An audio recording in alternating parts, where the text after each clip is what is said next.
Bonjour Flore Tallouarn, vous êtes secrétaire générale de la ville de Nantes, à la ville de Nantes et de Nantes Métropole. Vous êtes en charge du développement de l'innovation en interne au niveau des deux collectivités. Vous travaillez sur le sujet de la communication et de l'innovation. Racontez-nous un petit peu plus en détail, plus en précision, en quoi ça consiste.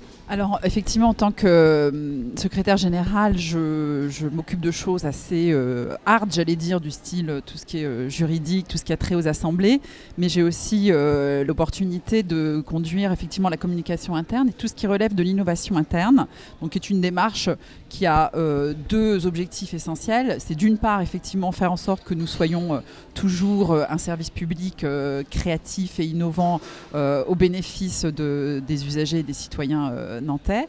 Et puis d'autre part, c'est aussi renouveler un peu les pratiques managériales pour faire en sorte que effectivement nos managers soient dans des postures d'écoute, de favoriser le bien-être, la participation et la créativité de tous les agents. Alors quand vous parlez de manager, ça veut dire qu'aujourd'hui, la puissance publique est rentrée dans cette logique d'entreprise avec des niveaux hiérarchiques, avec des désignations justement en termes de management, d'animation des équipes. Mais justement, effectivement, les administrations publiques sont peut-être encore des administrations qui ne sont pas du tout libérées. Je ne sais pas si elles le seront un jour, mais on est effectivement dans quelque chose, un fonctionnement assez hiérarchique, avec beaucoup de silos, hein, enfin, comme c'est assez classique de dire ça.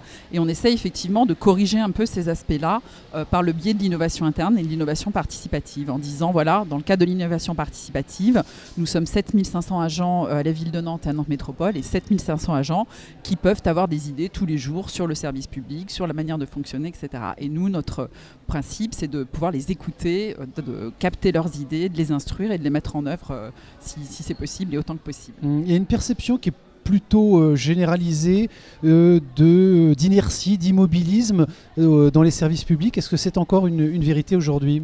Je ne dirais pas ça, non. Je pense qu'au contraire, il y a beaucoup de Français et beaucoup de Nantais en particulier, hein, il y a des sondages et des enquêtes qui le montrent, qui sont très attachés à leur service public local et qui le trouvent tout à fait de qualité. C'est ce qu'on nous renvoie en tout cas régulièrement et je pense que c'est vrai parce qu'on a un service public qui s'adapte aux attentes, aux besoins, qui se renouvelle, qui rentre dans le dialogue, c'est-à-dire qui écoute les usagers, qui écoute les citoyens, etc. Et donc effectivement, on ne fabrique pas tout seul nos services publics, on ne fabrique pas tout seul notre ville, on le fait de manière de plus en plus participative, à la fois avec les citoyens et les usagers, mais aussi en interne, en suscitant le débat et justement les idées de nos collègues. Vous dites susciter le débat, est-ce que ça veut dire qu'il y a des phénomènes de résistance par rapport au changement, puisque c'est évidemment ce qui nous réunit aujourd'hui dans cette séquence ? Il peut y en avoir forcément, parce que le changement fait toujours peur.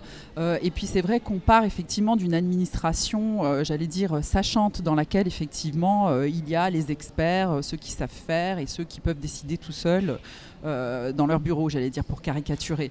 Maintenant, effectivement, l'idée, c'est tout à fait de sortir de ça et de dire qu'une idée, une innovation, elle peut venir non pas d'un grand chef à plume qui a fait de très très hautes études, mais de n'importe quel de nos collaborateurs, d'où qu'ils viennent. Voilà.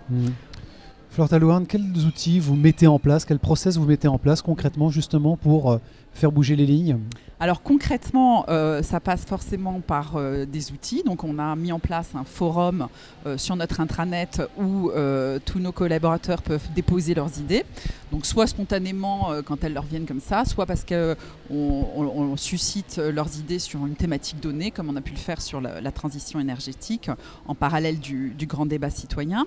Et puis aussi au travers de sensibilisation et de formation aux techniques d'animation créative et d'intelligence collective. Voilà, de plus en plus, on forme les managers à ces techniques-là qui montrent très régulièrement toute leur pertinence et toute leur efficacité.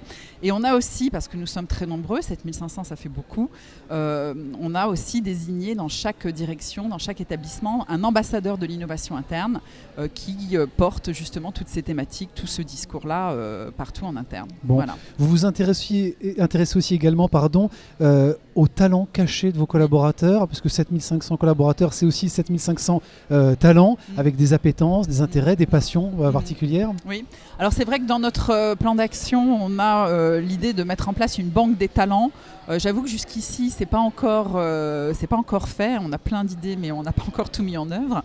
Mais l'idée, effectivement, c'était d'avoir cette banque des talents et de savoir quelles étaient les compétences que chacun pouvait développer et qui ne mettaient pas forcément en pratique au quotidien. Par exemple, parler le mandarin, bien, ça peut être utile quand on reçoit une délégation et on peut demander à un agent potentiellement d'intervenir, ou alors avoir un talent de photographie, ça peut nous aider dans certaines circonstances quand on n'a pas un photographe à disposition. Enfin voilà, c'était savoir un peu tout ce que chacun peut faire et puis développer comme compétence. C'est une forme de reconnaissance, hein, ça fait écho avec ce que Serge Marquis nous disait ce matin. Et puis voilà, ça favorise le bien-être de nos collaborateurs. Johanna Roland nous expliquait ce matin les raisons évidemment de votre engagement sur l'accompagnement de cet événement. Vous êtes partenaire de la Fabrique du Changement, 4e édition. Qu'est-ce que vous êtes, vous, venu chercher concrètement aujourd'hui et qu'est-ce qui vous a marqué depuis le démarrage de cette 4e édition? Alors, à titre personnel, moi, c'est la 3e fois que je viens à la Fabrique du Changement.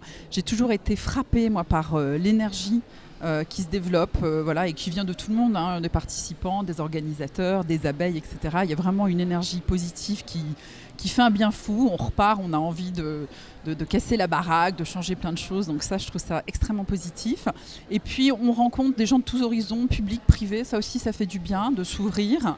On rencontre aussi des artisans du changement avec lesquels on se dit, tiens, on pourrait développer tel ou tel partenariat. Donc, c'est que du positif. Et puis, on a toujours d'excellentes surprises. Et voilà, ce matin, on était plusieurs de Nantes Métropole à écouter Serge Marquis et à finir réellement émus, vraiment émus, profondément émus. Donc, c'était... pour vivre des moments comme ça, c'est bien la Fabrique. Merci Flore Tallouarn, on vous souhaite une belle édition. À bientôt.